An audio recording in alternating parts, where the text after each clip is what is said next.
Hi, here is another instructive game with the white pieces Wesley So and with the black pieces Loek Van Wely.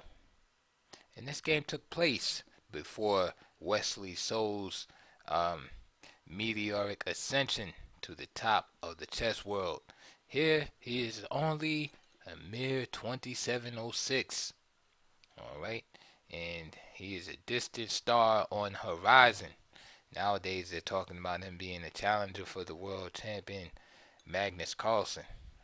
But back then in 2013, he was just another 2700 player with aspirations. So here it goes. Wesley has the white pieces. Van Wily, the wily veteran, was the dark pieces. So d4, knight f6, c4, e6. Okay. And now we have the so-called Nimzo Indian defense. Excuse me. E3, castle, knight g e2. This is known as the Rubinstein variation, and this is Rubinstein's original intention. It was basically to ask Black what he plans on doing with that bishop. He's saying, hey, if you um, trade on c3, I'll just put another knight there. All right. Now, in this same tournament, a couple of rounds later, Van Wily just went with the other main line continuation. Okay, with bishop d3, and we get d5, knight at 3, c5, and so on. But here, knight ge2 is the original move right here. So d5, and of course the drawback to this move is when you're blocking the bishop, this pawn is susceptible to attack. And now you ask the bishop the question, a3. And of course, it's not wise just to take now because, again, you would just be giving up the bishop here for nothing. No damage, pawn structure, nothing. Because the knight would just replace the other knight. Bishop e7. So a little time has been lost, but not really because white will have to lose a little bit of time also because this knight is not truly developed. Okay, it's been moved, but it will have to be moved again in order to really be considered as developed. Again, this pawn is attacked, so c takes, e takes. Okay, and this is known as the Carlsbad structure. All right, now another option, this variation is kind of complicated. Another option is knight takes d5, and okay, it all depends on what kind of game you want to play. So it goes in with this real solid structure. E takes d5, and now the knight is developed. You see, knight at 4, and you have this pressure here. And there's a couple of moves that black can play here in the game. Van Wely chose a5, right? And what he does here is he kind of limits his own queen side. Limits his opponent's queen side options. All right. Um, it's white can't expand and stuff on the queen side, right? So he kind of bogs white down on the queen side here. Now, in this line, white rarely uses the minority attack. Okay. And most of the time he tries to play in the center or on the king side. Okay, so this move is one of several options. Okay, so for example, instead of a5, rook e8, right, playing in the center here. You see the difference in the play, playing in the center and on the king side. Okay, that's one plan. Okay, c6 is another move.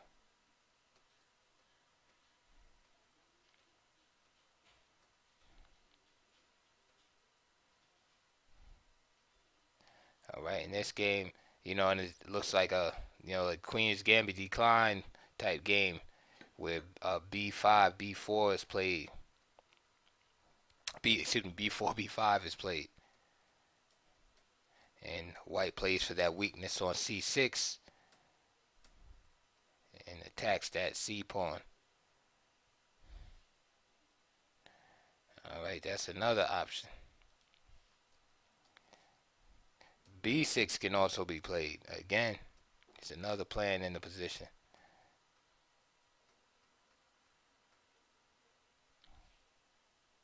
And these moves are all equally good.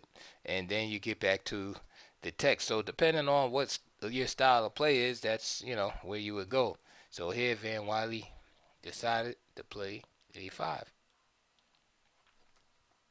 Bishop D3, C6, castle, knight A6, F3, knight C7, and then bishop D2 was played. Alright, and at the time, this move, bishop D2, was actually a novelty. And that's saying something nowadays. I mean, there's thousands and thousands of games being played, right?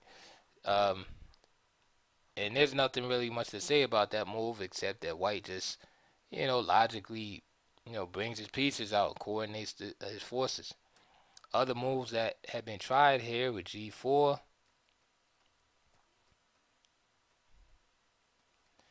right? King H1.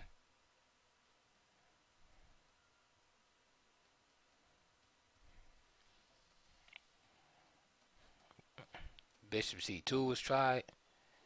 Get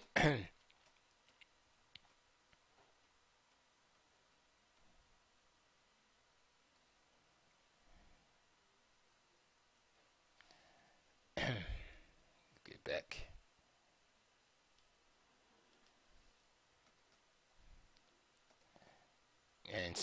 And then here's the game continuation. This bishop D2. C5, and this is an important advance in the structure. This is like a normal advance if you study this opening. C5, okay, and what happens is soon leads to the liquidation of all the pawns in the center. So D takes C5, B takes C5, King H1, knight E6, E4. So why does white open the position? He has better pieces in the center, so he wants to. While his position is a little more active, he goes for it. All right. So this is not a permanent thing. So while it's kind of like you got to strike the iron while it's hot, so to speak. So Wesley Wesley is a bit more active here, so he opens the position. D takes, knight takes E4. Bishop D4 from Van Wely, Queen C2, H6. And again, this play is very complicated here. So knight, for instance, knight takes F4 could have been played. Bishop takes knight D5, bishop G5, attacking the queen. Idea behind that is F6, then rook AD1, giving up the bishop on G5 to play bishop C4. And you see the problems on the D file, and that's all as from a result of being more active. Queen B6 instead. Knight C3. Again, harassing the pieces, and right there you got to give the nod to white, just a little bit. So H6 was played. Rook A D1, lining up against the queen. Bishop D7. Knight E2. Rook C8. Queen B1. Bishop E5. Now Bishop C3. Okay. Now this is a simple way to proceed for white. So he kind of like, does some risk management by getting rid of the most dangerous piece that black has, which is this bishop right here.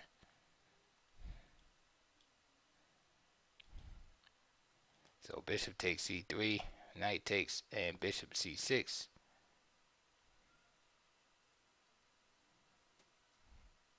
And now knight d6 happens. Now that's a good move for black, and you can see that queen takes d6 is not really possible because of that.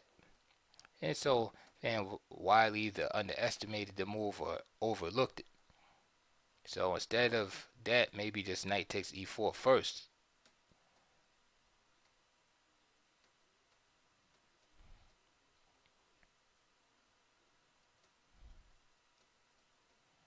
And that's the game is kind of up for grabs there. So after knight d6, it's a powerful position for the piece. So rook c7, and now Wesley So plays rook fe1. Now instead of that, perhaps even stronger is just bishop c4. If rook d7, then you have this move, knight takes f7. And you can see now that the bishop is attacking this knight on e6, which is now unprotected. Right now, so king is forced, and now bishop takes e6, drags the king out into the open, queen g6.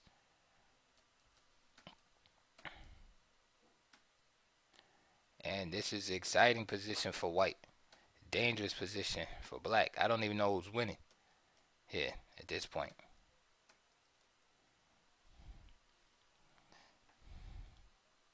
And now that the smoke is cleared, we can see who is in the driver's seat.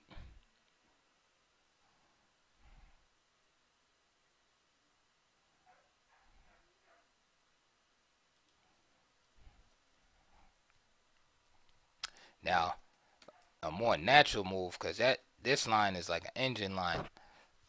I mean, it's amazing. I wanted to show it to you. This is more something that human beings would try to play. It's like, build up on the piece. Something to this nature. That's more of like how the game would go in the earthly realm. Okay, so rook fe1 by So. Now knight d4. Knight f4 is interesting, challenging the bishop. So knight d4, knight c4, and now queen a8. And now the queen is a little misplaced back there. So what's better? Knight takes f3 is interesting. Right, that's extremely unclear. How about rook d7, knight e5, and that's a little better. With the idea of bringing the rook on the f file to e8, doubling up, and then bring the queen to c7. That looks to me kind of normal. Rook e7 is possible, but again, this tactical line is very, very interesting and unclear. Like if I'm playing this, I'll probably go with rook d7 with this idea of rook fe8 and queen c7, because I can see that in my head. So instead, now we have the queen on a8. It's out of danger, but kind of out of the game too. Rook d8, bishop c4, and we see that attack building up on f7, and then bishop e8. Okay, note that the tempting move b5 loses a pawn here to knight takes c6, rook takes, and then bishop to b5, just for nothing. So bishop e8, and then knight e4 was played. And now Wesley So kind of returns the favor here in putting his queen in opposition with the white rook on, the dark rook on d8.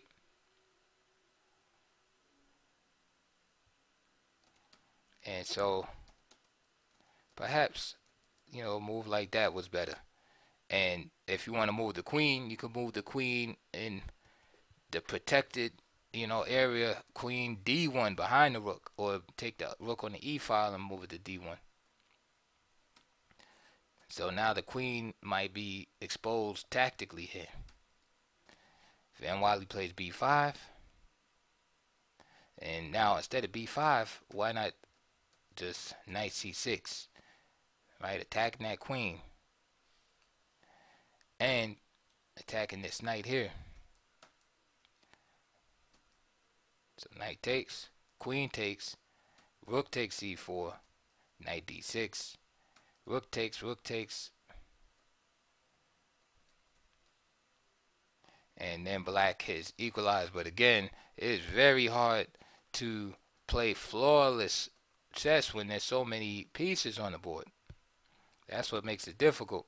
When you got a lot of pieces, it's really hard to keep track of everything that's going on.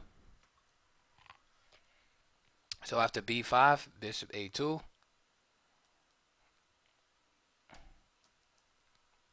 b4 was played. Now if he tries knight c6, then just queen takes. b4 was played, so now bishop b1. So now we see the primitiveness of the attack brewing. Right? There's no need to comment on what's going on there. Bishop b5. Now, can you see the refutation here? If you want, you could stop the computer, pause the video, but there's a nice move here.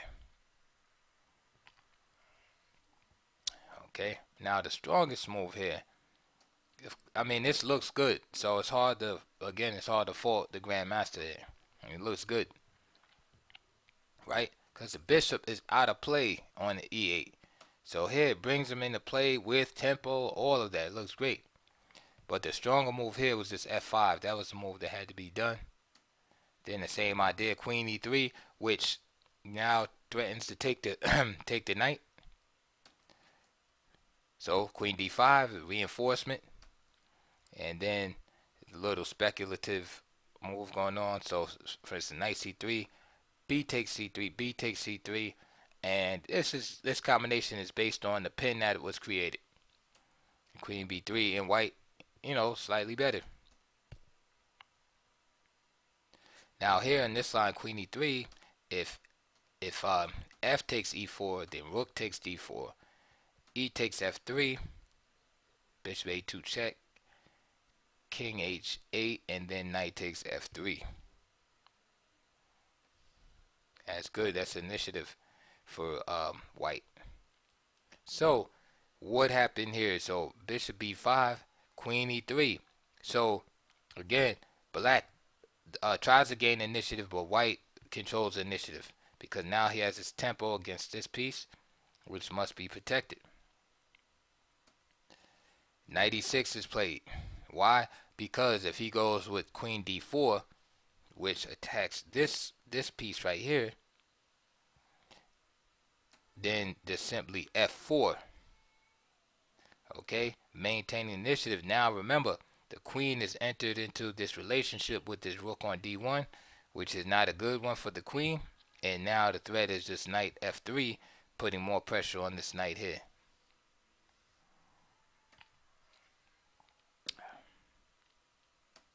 So bishop a4 trying to solve the problem. Rook d3. Bishop b5. Rook d2. Bishop e2. A lot of tactics here. I figure you'd enjoy that. And white is winning there. Definitely much better. I'll say that. Hard to say winning. There's so much stuff going on, but much better.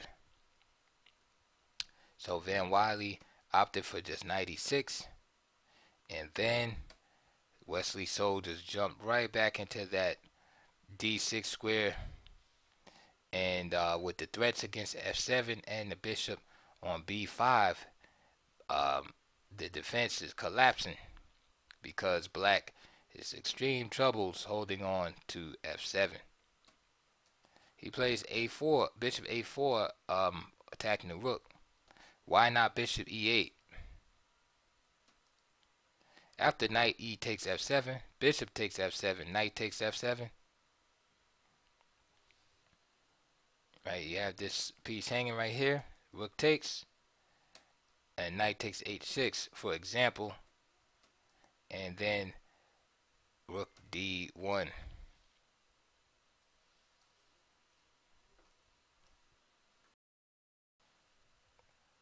And in this line, of course, if g takes h6, then you just take, with check, take the queen, and it's all over. No matter of moves, the rook on c7 is going to fall next. Therefore, can't hold f7. He plays bishop a4.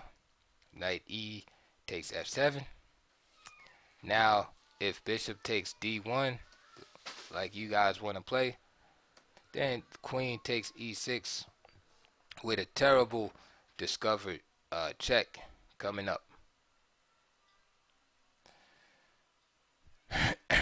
So knight h4 and knight d8, queen d8,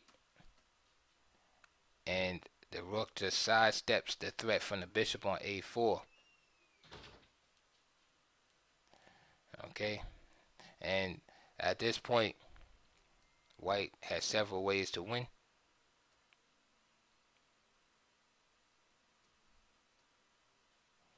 And so, for instance, he could have just played queen takes a5 there. Goes with bishop takes e5 check.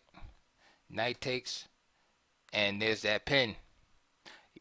And you know what's funny about chess is how even the complex games, right? The most complex tactics always break down to the simple tactics. Like when you look at this position, you can see it real easy, just pin and win. You got the knight here, the king here, the queen, rook, and you just basically piling on. So bishop takes f3. That was like the last, desperado attempt. And again, we have to answer the obvious question. Why not defend with bishop d7 here? Well, again, with the pin motif, we just keep piling on. Rook d2, and there's no way to defend. So he sidesteps. Queen b1 check. And then you hit hard with a move like knight e8. That hurts, because now you have this fork. And now what you're doing is combining another motif besides the pin. Now you're throwing a fork in there. The idea is, of course, if bishop takes e8, then rook takes e6.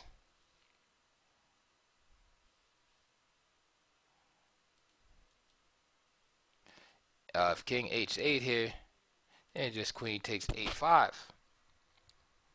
Right, with the same idea, with the queen attacking this piece, and the rook's doubled up on the knight. The knight is going to be removed, right? That's called removing the defender, and then the rook's going to drop. So Van Wely decided to go for it. Bishop takes, and he just simply played g takes. Now, of course, rook takes wins also.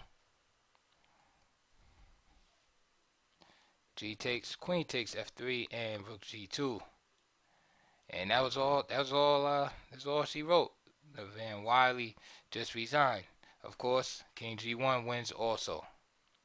So I hope you learned that game. It was rich with tactics, and it's definitely a good example in the Rubinstein variation of the complexities. And it just by looking at it just made me tired. So I could imagine, what these players were going through. And this is why I avoid these real complex openings, because I just do not have 6 to 8 hours a day to study like these guys do. And still wouldn't be as good as they are,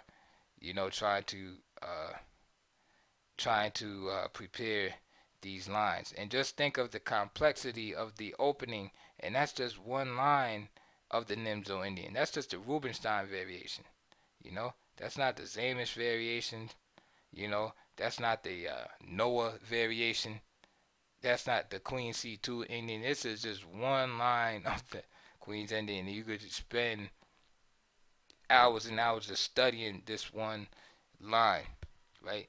And even in this line, this is a like a line one, and then there's one A, which is Bishop D3.